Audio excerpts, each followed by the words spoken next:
Hello guys, I'm Shaumiran Dotto and you're all following my YouTube classes. आज का जो class matter होगा that is departmental accounting, जो हम लोग का पहले से ही चल रहा था। तो डिपार्टमेंटल अकाउंटिंग में हम लोग जो जो चीज़ देखे थे एक बार उसको हम लोग थोड़ा सा डिस्कस कर ले। It's all about the departmental trading and PL account जो हम लोग कॉलमनर फॉर्म में बनाते हैं। अगर 2 डिपार्टमेंट होगा तो 2 कॉलम, 3 डिपार्टमेंट होगा तो 3 कॉलम। फिर हम लोग एक्सपेंसेस को एलोकेट करते जाते हैं depending upon the suitable basis या the basis given in the sums. And most importantly जो हमने लास्ट 2 क्लास में समझाया था that is the unrealised profit part. That is कि जब कोई भी गुड्स एक डिपार्टमेंट दूसरा डिपार्टमेंट को सेल प्राइस में ट्रांसफ़र करता है तब जाके हम लोग को ये निकालना पड़ता है कि किस रेट ऑफ जीपी में ट्रांसफरर डिपार्टमेंट ट्रांसफ़र किया गुड्स ट्रांसफरी डिपार्टमेंट को। दूसरा हम लोग देखते हैं कि ट्रांसफर डिपार्टमेंट का क्लोजिंग स्टॉक में कितना गुड्स पड़ा हुआ है जिसमें से कि ट्रांसफ़र किया हुआ गुड्स भी इंक्लूडेड है। मतलब सिंपल बात है, ट्रांसफर डिपार्टमेंट का क्लोजिंग स्टॉक में कितना माल पड़ा हुआ है अभी भी जो कि उसको ट्रांसफर डिपार्टमेंट से मिला होगा। तो उस गुड्स को हम लोग क्या करते हैं, उस गुड्स को डेफिनेटली अगर सेल प्राइस में ट्रांसफ़र हुआ तो उस गुड्स को भी क्लोजिंग स्टॉक वैल्यूएशन करने के time transfer department sales price में कर दिया है। तो जिसके चलते क्या होगा, एक अनरियलाइज प्रॉफिट एग्जिस्ट कर रहा है उस क्लोजिंग स्टॉक के उस पोर्शन में।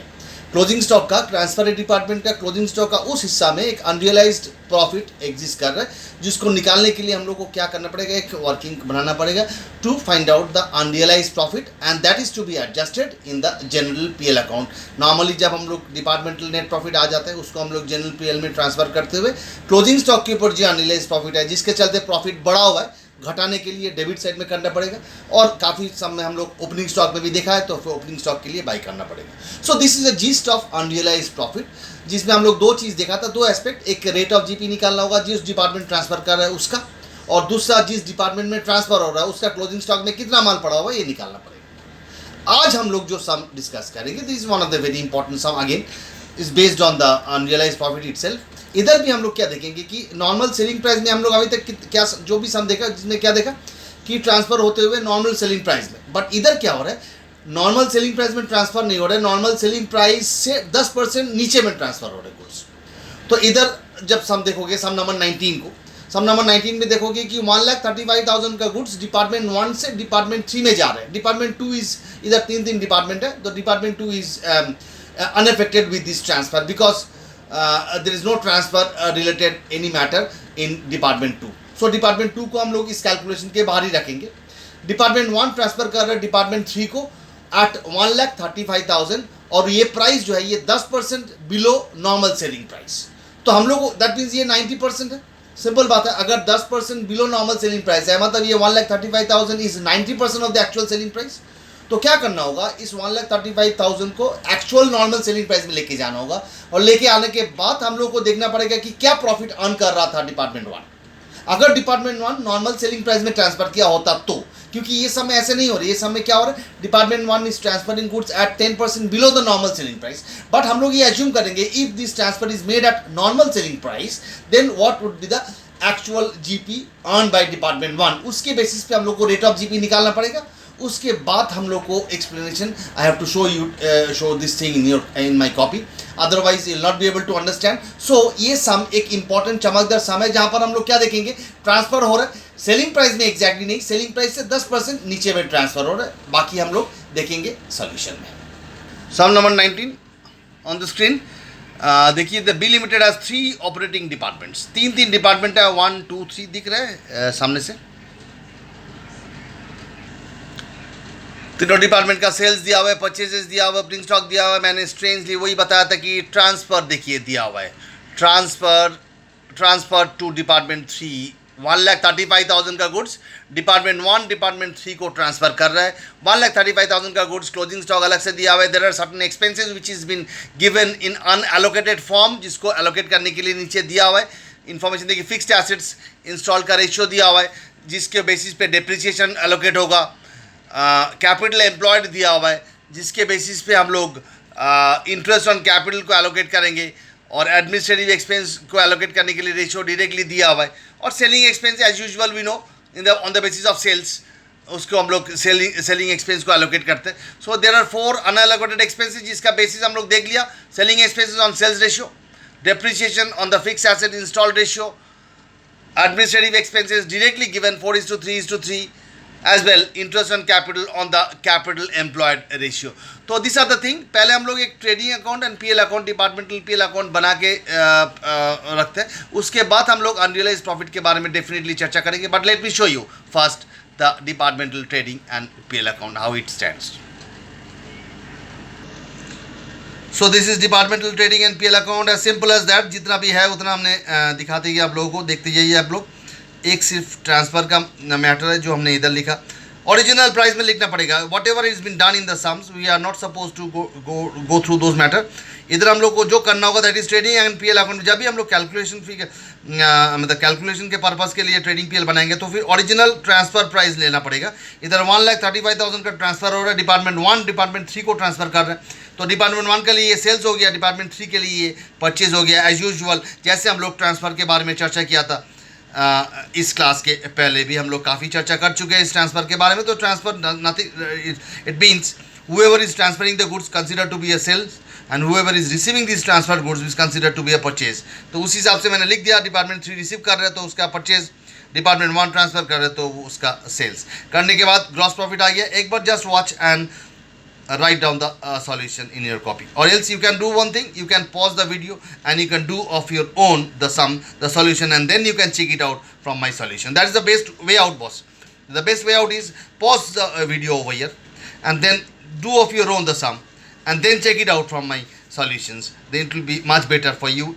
It will, it will create some confidence in your mind that you can do. So merely सिर्फ कॉपी करने से मेरा solutions will not help you to boost up your confidence level. So the better option is pause the video, do the sums of your own and then check it out from my solutions. So this is the department trading account as shown on my screen, and then I'll show you the departmental PL account. देखिए चारों expense को मैंने allocate किया. Allocation एक बार आप लोग खुद से चेक कर के लिख सकते हो. ऑलवेज जो भी एलोकेट किया हुआ है, जो भी कैलकुलेटेड फिगर है, आप लोग को हम रिक्वेस्ट करेंगे आप लोग अपना कैलकुलेटर में कैलकुलेट करते हुए लिखोगे, क्योंकि there may be some mistake in the calculation part. So what I am requesting all of you to do is sit with the calculator and do all the calculated figure. जो भी figure calculated है, the figure which is given in the sum you don't need to calculate. The figure which is not given, just for example in this sum there are some allocated expenses which you need to be allocated.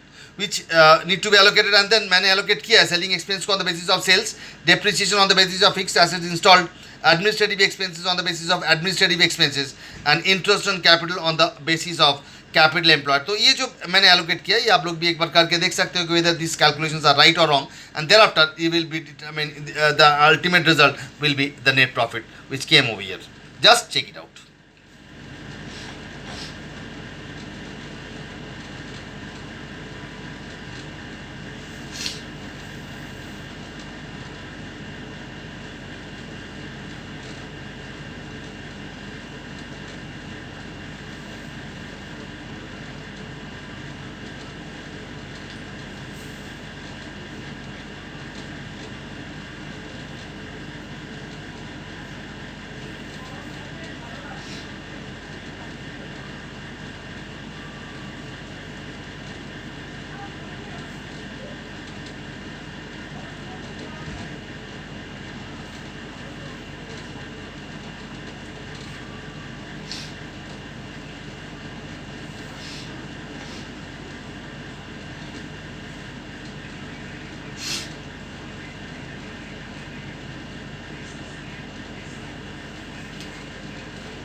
Now the next part of the sum, the crucial part of the sum.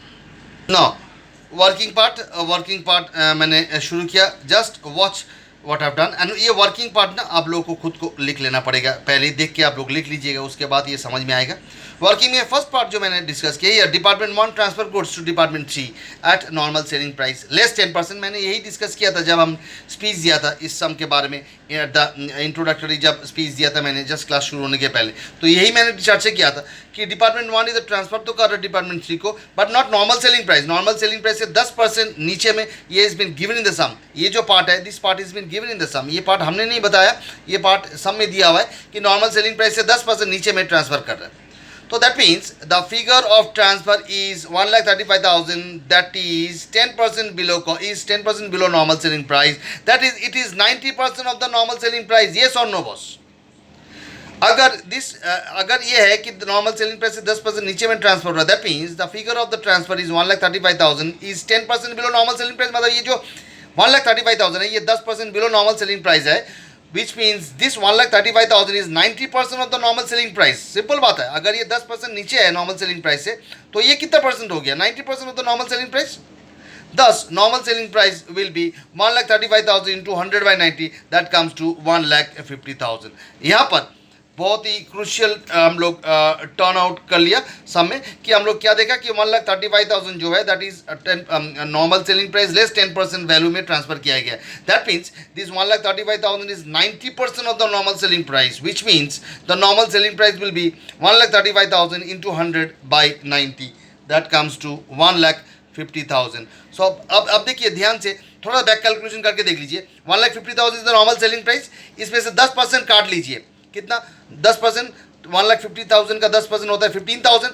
10% 15,000 काटने के बाद कितना बचता है? 1,35,000। तो मैंने क्या बताया इधर देखो, सम में क्या दिया हुआ है? डिपार्टमेंट 1 डिपार्टमेंट 3 को ट्रांसफर कर रहा है at normal selling price less 10%। 1,50,000 less 10% of this, that is 1,35,000। तो ultimately our purpose is solve over here कि हम लोग निकाल लिया कि जितना माल ट्रांसफर किया है डिपार्टमेंट 1 डिपार्टमेंट 3 को eight normal selling price less 10% discount, उसको अगर नॉर्मल सेलिंग प्राइस में ट्रांसफर करता तो कितना वैल्यू होता? 1,50,000 वैल्यू होता। मतलब अगर सोचो डिपार्टमेंट 1, अगर I am asking you to assume if department 1 transferring goods to department 3 at a normal selling price, that is 1,50,000, then the profit would have been more by 15,000. क्यों? एक बार देख लो trading account, just watch the trading account. Instead of transferring department 1 department 3 को जो transfer कर रहा है 1,35,000, अगर ये एज्यूम्ड अगर ये 1,50,000 में ट्रांसफर होता तो इधर 1,35,000 की जगह 1,50,000 लिखना पड़ता, तो 15,000 बढ़ जाता। दैट मीन्स अल्टीमेटली डिपार्टमेंट 1 का जो ग्रॉस प्रॉफिट होता वो इंक्रीज हो जाता 15,000 से। येस और नो? अगर ये ट्रांसफर नॉर्मल सेलिंग प्राइस में होता तो assuming the transfer by department 1 is made at normal selling price which is 1,50,000, then this profit gross profit would have been 2,20,000 instead of 2,05,000. It will be more by 15,000 if this thing happens. But ऐसे हुआ नहीं है, but हम लोग को assume करना पड़ेगा क्योंकि इस नॉर्मल सेलिंग प्राइस लेने से क्या प्रॉफिट होता है ये क्यों एज्यूम करना पड़ेगा। I will show you the working part. If the transfer is made at normal selling price, then at rupees 1,50,000, then the gross profit of department 1 would have been more by 15,000. That is, gross profit of department 1 would have been 2,05,000 plus 15,000, that comes to 2,20,000. अगर ये normal selling price में transfer होता तो department 1 का gross profit 2,20,000 होता। क्यों हम लोग डिपार्टमेंट 1 का ग्रॉस प्रॉफिट को लेकर चिंता कर रहे हैं? Because as we all know कि जो डिपार्टमेंट ट्रांसफर करता है गुड्स उसका रेट ऑफ जीपी निकालना जरूरी होता है boss. The department who transfer the goods, that means the transferer department का gross profit, rate of gross profit को लेके हम लोग worried है। तो इधर हम लोग को डिपार्टमेंट 1 का gross profit, actual gross profit तो है 2,05,000, बट अगर हम लोग ये ट्रांसफर नॉर्मल सेलिंग प्राइस में होता तो ये gross profit होता 2,20,000। उस बेसिस पे हम लोग को निकल जाएगा हम लोग कि what is the normal rate of GP, what is exactly the normal rate of GP. क्योंकि मैंने क्या अज्यूम किया कि डिपार्टमेंट 1 डिपार्टमेंट 3 को नॉर्मल सेलिंग प्राइस में ट्रांसफर कर रहे हैं, दैट इज 1,50,000 में। उस हिसाब से डिपार्टमेंट 1 का ग्रॉस प्रॉफिट आया 2,20,000, तो उस हिसाब से हम लोग आराम से निकाल सकते हैं कि नॉर्मल रेट ऑफ जीपी क्या होगा। एक बार देख लेते हो वर्किंग पार्ट, वही मैंने किया इधर। द रेट जीपी रेट और normal selling price, GP rate और नॉर्मल सेलिंग प्राइस क्या होता? 2,20,000 is GP by sales, 4 lakh is the sales plus transfer. मैंने ट्रांसफर इधर कितना लिया? नॉट 1,35,000 बट 1,50,000 लिया, क्योंकि हम इधर एज्यूम कर रहे हैं कि हम लोग इधर कैलकुलेट कर रहे हैं कि what is the actual normal rate of GP, normal selling price के ऊपर जीपी क्या रेट है वो हम निकाल रहे हैं। That comes to 40%। एक बार ध्यान से देख लीजिए 40% कैसे आया? जीपी जो होना चाहिए था GP 2,20,000 divided by sales plus जिस वैल्यू पे ट्रांसफ़र करने से उसको नॉर्मल प्राइस बोला जाता है, नॉर्मल सेलिंग प्राइस बोला जाता है, इंटू 100 करने से, क्योंकि इतना अगर ट्रांसफ़र होता है इस प्राइस में तभी जाके ये जीपी होता। इसीलिए मैंने जीपी भी वही लिया, रिवाइज जीपी, और ट्रांसफ़र प्राइस भी रिवाइज ट्रांसफ़र प्राइस लिया। उस हिसाब से आ गया कि normal sale price, normal rate of GP is 40%। Thus, in that case, the cost of goods transferred will be 1,50,000 minus 1,50,000 का 40%, क्योंकि 40% अगर रेट ऑफ जीपी चार्ज किया हुआ है इसमें, तो इसमें से 40% लेस करने से आ जाएगा आपका cost price of goods transfer from department 1 to department 3। मतलब 1.5 लाख का गुड्स है जो ट्रांसफ़र हुआ डिपार्टमेंट 1 डिपार्टमेंट 3 से, normal sale price, normal GP charge होते हुए ट्रांसफ़र हुआ, तो नॉर्मल जीपी रेट क्या है 40%, मतलब ये 1.5 लाख में 40% चार्ज किया हुआ है, तो 40% को लेस कर दिया। लेस करने के बाद आया cost price of goods that is 90,000 is the cost price of goods transfer from department 1 to department 3।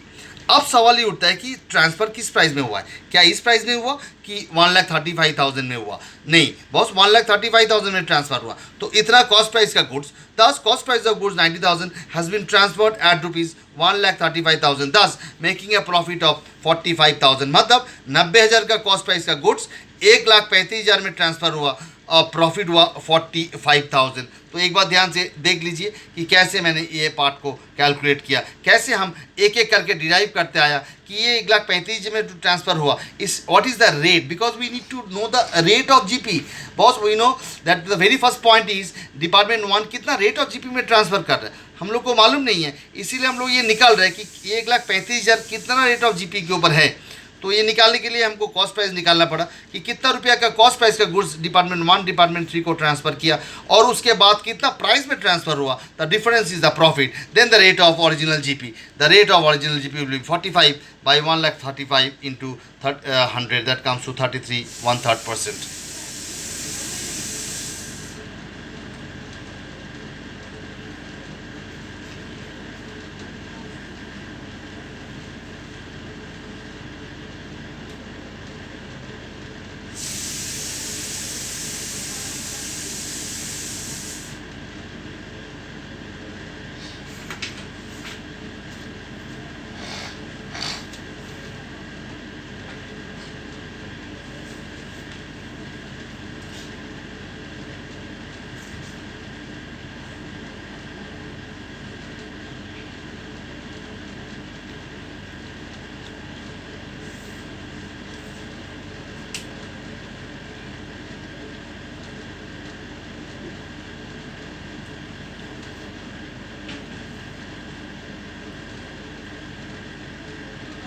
अब रेट ऑफ जीपी आ गया 33 1/3%। इस rate of GP is been included in this 1,35,000। अब हम लोग को सेकंड पॉइंट में जाना होगा। सेकंड पॉइंट क्या है, ये डिपार्टमेंट 1 डिपार्टमेंट 3 को ट्रांसफर किया, डिपार्टमेंट 3 का क्लोजिंग स्टॉक में कितना माल पड़ा हुआ है जो कि डिपार्टमेंट 1 का ट्रांसफर किया हुआ है। देखो now the next to be find out what portion of the transferred goods are still lying with the closing stock of department 3। It's given 20%, ये दिया हुआ है सामने। ये जो पॉइंट है, this is the second point of the of parameter. हम लोग दो पैरामीटर बताए थे। पहला पैरामीटर रेट ऑफ जीपी निकालना, दूसरा पैरामीटर ये होता है कि कितना निकालना होगा कि ट्रांसफर डिपार्टमेंट का क्लोजिंग स्टॉक में, over year it is department 3, department 3 का क्लोजिंग स्टॉक में कितना माल पड़ा हुआ है जो कि डिपार्टमेंट 1 से उसको मिला। It's been given in the sum that is 20%। So 20% के हिसाब से the unrealized profit will be 20% of 1 lakh, मतलब 1 lakh is the closing stock of department 3, जिसका 20% होगा, क्या होगा 20%, मतलब 20,000 is the goods which is been transferred from department 1। 1 lakh का जो क्लोजिंग स्टॉक है डिपार्टमेंट 3 का, उसमें से 20% goods is 20,000, that comes to 20,000 is the part of the goods which came from department 1, जिसके ऊपर अनरियलाइज प्रॉफिट कितना होगा 33 1/3%। तो 20,000 के ऊपर 1/3 इधर आप लोग लिख के रख सकते हो। तो वही मैंने दिखाया इधर 1 लाख के ऊपर 20%, that is 20,000। This 20,000 is the part of the goods out of the 1 lakh of closing stock of department 3 which is actually came from department 1, जिसके ऊपर ये रेट अप्लाई होगा, क्योंकि डिपार्टमेंट 1 ने डिपार्टमेंट 3 को इस रेट अप्लाई करते हुए माल भेजा। तो 20,000 के ऊपर 33 1/3%, that comes to 6667। And there after हम लोग को बनाना पड़ेगा एक जनरल पीएल, जिसमें हम लोग डिपार्टमेंटल नेट प्रॉफिट को ट्रांसफर करते हुए अनरियलाइज प्रॉफिट, क्योंकि अनरियलाइज प्रॉफिट मतलब जो प्रॉफिट रियलाइज नहीं हुआ, तो फिर डेबिट साइड में रिकॉर्ड करना पड़ेगा, क्योंकि क्लोजिंग स्टॉक के ऊपर जो भी अनरियलाइज प्रॉफिट होता है तो उसको डेबिट में लिखते हैं हम लोग। लिखने के बाद अल्टीमेटली कंसोलिडेटेड डिपार्टमेंटल प्रॉफिट्स आ गया, consolidated profit of all the departments came.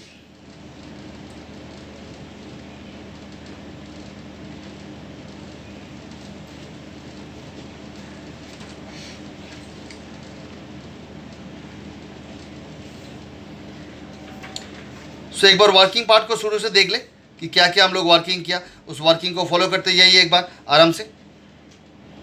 This is the first part of the working, जिसमें हमने ये निकाला कि अगर नॉर्मल सेलिंग प्राइस में ट्रांसफ़र होता तो क्या प्रॉफिट होता। नॉर्मल सेलिंग प्राइस से 10% नीचे में ट्रांसफ़र हुआ, बट अगर हम लोग नॉर्मल सेलिंग प्राइस में ट्रांसफ़र करता तो क्या प्रॉफिट होता, क्या जीपी होता।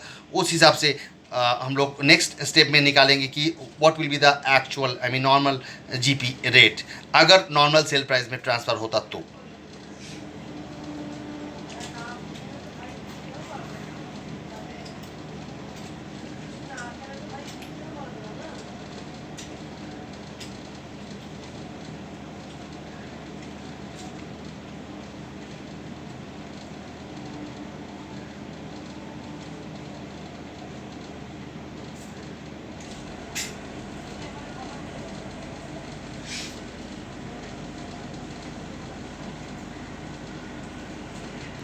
उसी प्रॉफिट को लेते हुए नॉर्मल रेट ऑफ जीपी निकाले।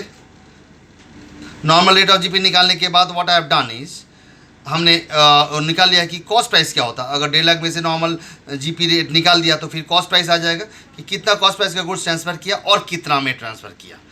1,35,000 में ट्रांसफ़र किया तो फिर प्रॉफिट कितना आया 45,000। तो अब रेट ऑफ जीपी क्या होगा। तो ओरिजिनल रेट ऑफ जीपी जिस रेट पे गुड्स ट्रांसफर हुआ that is 33 is not 40% actually. वो ये रेट नहीं है, इस रेट में गुड्स ट्रांसफर हुआ, ये रेट पे गुड्स ट्रांसफर हुआ।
सेकंड पार्ट में हमने ये निकालने का जरूरत नहीं पड़ा। वो पॉइंट दिया हुआ था कि डिपार्टमेंट 3 के पास जो क्लोजिंग स्टॉक पड़ा उसमें कितना माल डिपार्टमेंट 1 का है, दैट कम्स टू 20%, 1 लाख का 20%, एंड दैट कम्स टू 20,000। उस 20,000 के ऊपर किसका रेट, डिपार्टमेंट 1 का जो रेट ऑफ जीपी है 33.1% वो चार्ज करते हुए अनरियलाइज प्रॉफिट आ जाएगा, एंड देन देयर आफ्टर एक general PL account. So guys enjoy this video, enjoy this sum, and then हम लोग नेक्स्ट क्लास में फिर दोबारा नेक्स्ट वीडियो में दोबारा और एक दो सम लेके हम लोग इंपॉर्टेंट सम लेके हम लोग आएंगे। Definitely will come soon with few more new type of sums on this departmental accounting. तब तक के लिए आप लोग ये देखते रहो, तब तक के लिए आप लोग ये प्रैक्टिस करते रहो, तब तक के लिए मैंने कुछ सम्स होमवर्क भी दिया from my material, so you can do those sums, and specifically I am telling you the sums which is being shown in the videos, practice those type of sums because exam में ज़्यादातर वैसे ही type of sums आएंगे और आते हैं past में भी आए हुए और फ्यूचर में भी वैसे ही आएगा। So guys I am requesting all of you to practise specifically give stage to those sums which I am showing you in this particular videos. So videos का सम्स ऑलवेज इंपॉर्टेंट है। Other than that आप लोग को जो मैंने homework दे रहे हो उसका भी प्रैक्टिस करते रहो। उसका कोई भी सम का सॉल्यूशन का जरूरत पड़ेगा तो I am there to help you out. You can ask for the solution and go on doing the practices. जो भी हम लोग कर रहे हैं, जो भी चैप्टर्स हम लोग फॉलो कर रहे हैं उस चैप्टर को फॉलो करते रहो, and definitely as well take care of yourself and your family. Bye.